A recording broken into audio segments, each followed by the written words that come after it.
លើគឺម៉ោង7:06ទៅកន្លែងខ្ញុំរៀនពីថ្នាក់ទី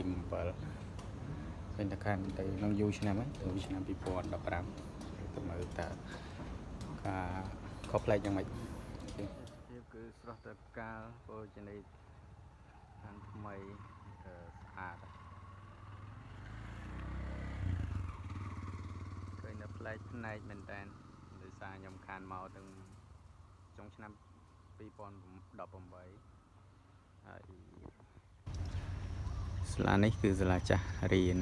ធ្លាប់មួយជំនាន់ទៅមួយជំនាន់ហើយ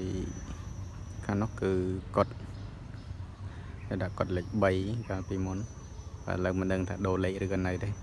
ហើយកាលខ្ញុំស្នាក់រៀនគឺនៅកត់មួយហ្នឹងនៅច្រើនគាត់ឥឡូវគឺថានៅតិចសារមុនហ្នឹងចូលទៅថ្វាយអង្គមលោកគ្រូតែមិនគាត់លោកធ្លាប់គ្រប់គ្រងនៅហ្នឹងហើយលោកក៏គង់នៅបន្តប៉ុន្តែលោក